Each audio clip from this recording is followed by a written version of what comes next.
ASMR.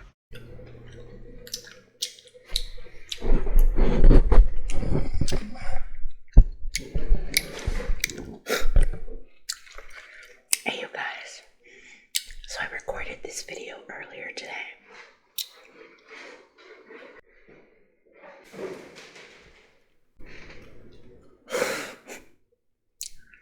And I was interrupted like that so many times. A delivery person stopped by, a neighbor stopped by, the cats kept messing up things. And every time I had to stop the video and restart it, it meant that when I went to edit it, I had to try and make the sound line up because I record the sound through the microphone hooked up to the computer through the voice recorder app, and then I add it together and just take the audio off my phone and put that one under it. I really need to get a converter cord so I can just hook the microphone up into my phone. Anyway, it became way too stressful to try and get the audio to line up. So I'm gonna do this video again and just not stop it no matter what. Even though my cat's being stupid. So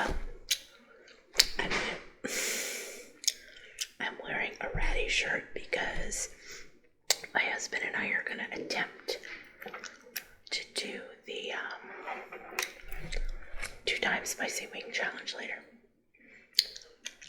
So right now I'm gonna be doing some drawing sounds for you and chewing some gum. I wanted to show you if you are familiar with this season of Stranger Things. I've been working on this, but I'm kind of a perfectionist when it comes to drawing stuff, and I don't like it because I've messed up on Dustin and Susie's faces. Like, I had just gotten Falcor looking cute, and then I messed up on their faces, and I tried to fix it and it made it worse. This is the Mind Flayer, or it's supposed to be. This is Erica, Lucas's sister, riding a My Little Pony, but I messed up on her face too. The reason why Erica is riding on a My Little Pony and holding a locket that has a rainbow spinning out of it is because in this season of Stranger Things, you might have even not known, if you watched it, you might have even missed this reference when Dustin was talking to Erica and calling her a nerd. He referenced the episode of the old 80s My Little Pony when Megan the human is first introduced. Firefly, who Erica is riding in my picture, finds Megan and she brings her to Ponyland to try and help them save their friends from the evil Tirak, who has kidnapped some of their friends and turned them into dragons. And they go to Mr. Moochik, who kind of looks like a dwarf or a gnome or something, and he gives them a locket that holds a rainbow, a magic rainbow, for them to fight back against Tirak. Anyway, Dustin goes all through that because he's calling Erica a nerd because she likes My Little Pony, and there's dragons and magic in the pony universe too. Anyway, and unfortunately, I sketched out this drawing the last video, so I guess I'll sketch out something else. Oh yeah.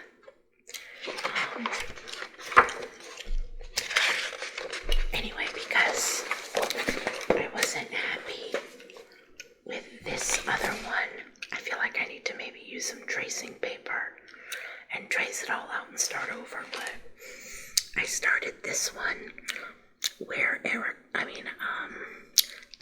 and Susie's faces are better, but I'm struggling to draw the ponies now.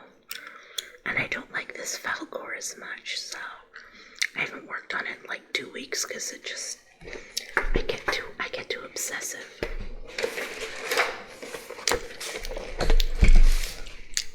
You know, that's me. Totally take something that should be relaxing and fun and turn it into something stressful. I hate that. That's part of my personality. I think I get it from my dad, who gets it from somewhere. Probably a little bit from my mom too, I don't know. It's like a compulsion, I think.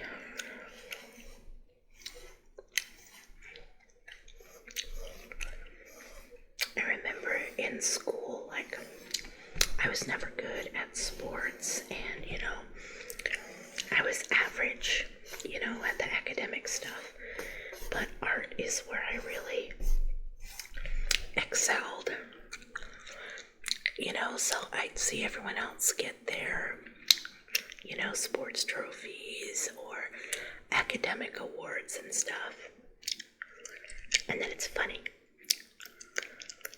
I remember the one time that there was a substitute art teacher, and, you know, we were working on a project, and all the classmates were giving me praise for my art project and saying how good it was.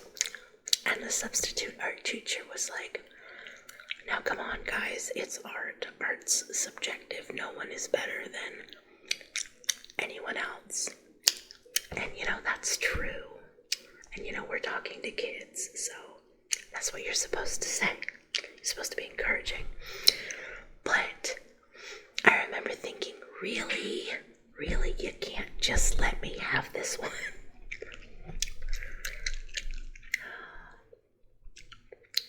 I didn't get a lot of, you know, attention in school, you know, for stuff. So I was like, I was really shy and quiet. So, you know, I didn't put myself out there often with stuff.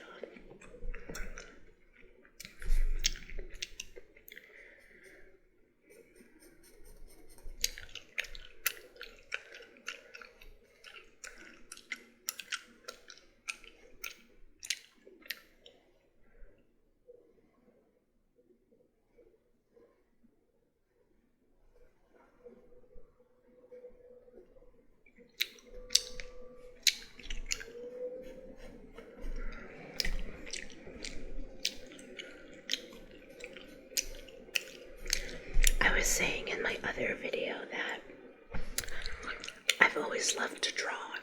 I've always loved to write, but I am my own worst critic. Like, I loved creative writing, and my creative writing teacher would always tell me,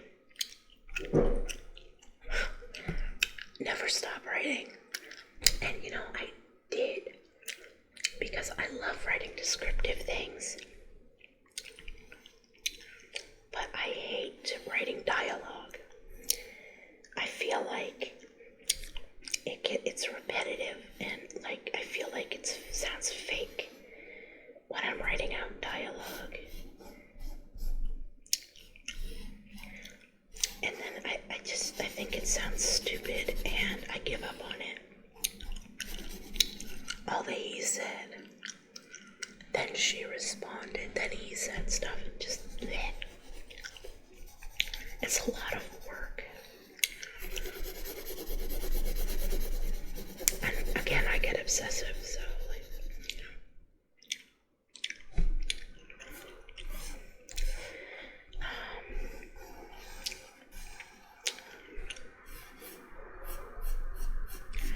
I remember I took way back in like 2002,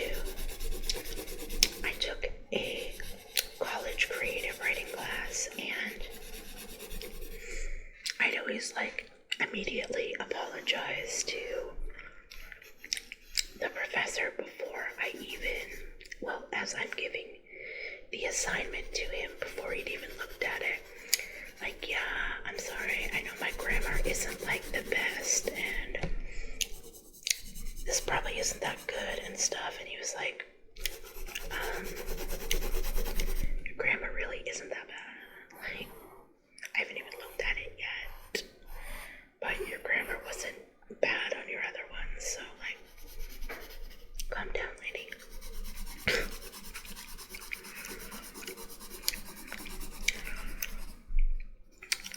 As for painting, I love to paint, but I'm terrible at it, or at least I feel like I am.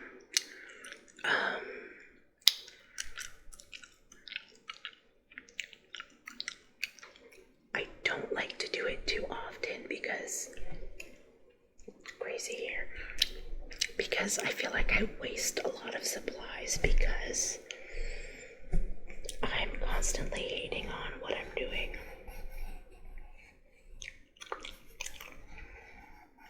You know, sometimes I can fix something I don't like, and sometimes I can't and end up throwing it away.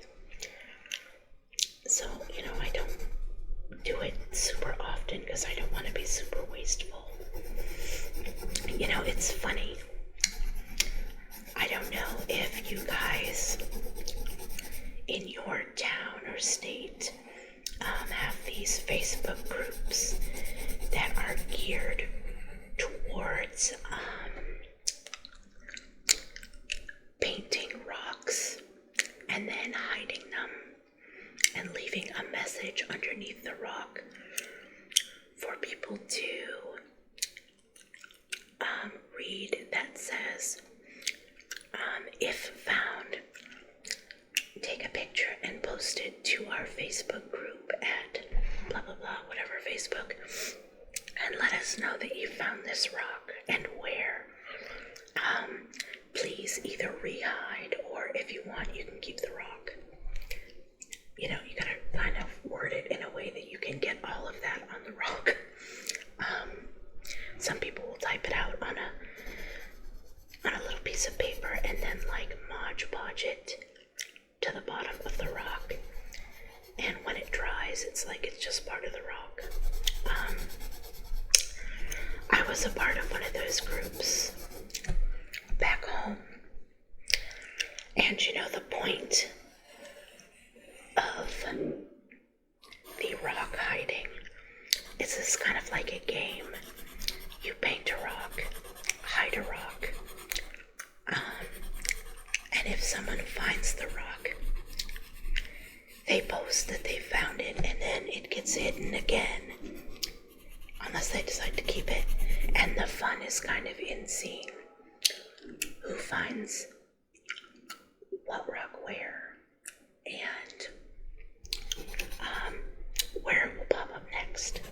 You know, that's what it kind of the point is.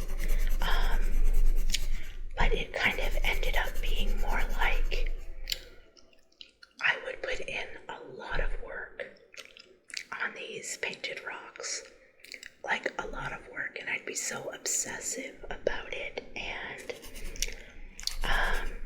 like try and be a perfectionist about it.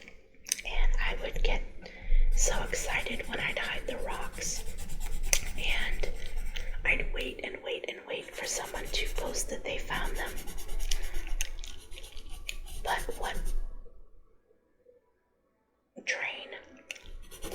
what I found seemed to happen most often is that yes, sometimes I was lucky and people would find my rocks and they would let us know in the group, and then they would re-hide them or keep them. But the majority of the time, you'd never hear about it again, which could be either because they weren't found, someone threw them away,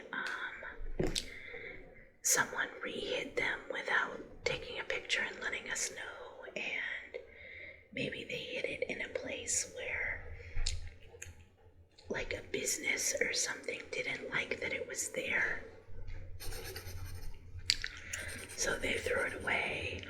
Or some people suggested that what could happen sometimes is either a small kid or an older person that, just has your basic cell phone that's not an iPhone or something that would let you take a picture and post it to Facebook, or they don't know how to do that, found it and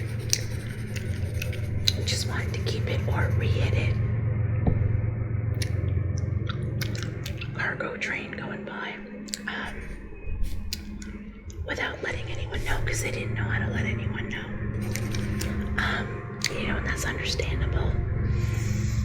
But I ended up having to stop doing that and leaving the group because, I was kind of, I guess, as people like to say, a little sensitive snowflake about the whole thing. Because I put so much work into these rocks and wait and wait and wait for people to find them. And then I'd never hear anything about them again. So I felt like I was taking part in a game that no one else was playing. And I'd see other people's rocks be found. And then I'd see those same rocks keep being found and re-hid, but never any of mine. And people in the group used to say, oh, just think of it this way. Someone probably found it and really loved it and thought you were a great artist and wanted to keep it. And they just haven't gotten a chance to let anyone know yet. And that's a nice thought, but I couldn't help thinking people were just throwing them away, or they got washed out to sea, or were sitting in a ditch somewhere. So a couple of times when people would post about how their rocks hadn't been found yet, I would mention that mine hadn't been found yet either, and that it was, kind of depressing. And I ended up stopping because there would be people that would be like, the whole point is to just bring joy to people. So stop whining that no one's posted about your rocks. Someone probably found it and loved it, and that's the whole point. Quit whining about it. And they were probably right, but I was like, look, I'm bummed that I put all the work into these rocks and no one has found them or let me know, and I specifically wrote on the back, let me know if you found it. But anyway, because of my, obsessive whininess, I guess, about the whole thing, I just left it. It's been like a year, and after that I actually sold a couple of painted rocks on Etsy. I had made my own little store, but after I sold about 6 of them, I got a little paranoid and stopped making them, because even though thousands of other people on Etsy get away with this, technically I don't think you're supposed to be making your own products that have copyrighted characters on them. I sold a Snoopy rock. I sold a Rugrats rock. I made a Fraggle rock. I made 2 of those. A Fozzie Bear one. A couple of Bob Ross Happy Tree rocks. And I sold them and no one said anything, but I started reading about how you're actually not supposed to do that. Even though if you search on Etsy, there's so many people selling jewelry and things made of polymer clay and those t-shirts and other products that, oh, what is it? It's really big right now. Like the iron-on vinyl stuff, where people use the circuit machines and stuff. Like, I really don't think anyone's supposed to be using copyrighted images. An old childhood friend, her sister actually has one of those, not on Etsy, but has one of those vinyl businesses, and I'm not really sure how it all works, but she's made me like 2 Doctor Who shirts before, and she's probably technically not supposed to do that, which is why I'm not going to say her name or what her store is or anything like that. But yeah, so I think you can technically do it if you change the way the characters look a little bit, and don't call them like, hey, this is not Red Fraggle, it's something else, but it kind of looks like Red Fraggle. I don't know how people are doing it, but I didn't want to risk it anymore. And then if they name it something else, I don't know how people would find it. But yeah, I don't know, it's weird because there's obviously and I have bought so much stuff from Etsy in the past that is like Halo related, Sea of Thieves related, Disney related, Nintendo related. And so I don't really know how it works, but it probably is more like the majority of the people just haven't gotten caught or no one's complained, but I don't want to be sued by Disney or something, so I just stopped. Alright, this pencil actually broke like 5 minutes ago or something, so I've just been making sounds now. But I'm gonna end this now.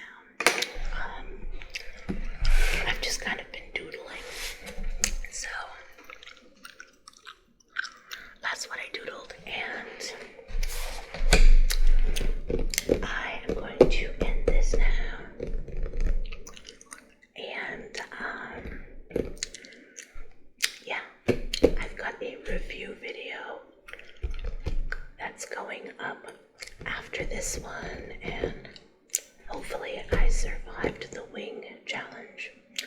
I really don't see myself getting through more than 1 wing, but we'll see. So let's end this now.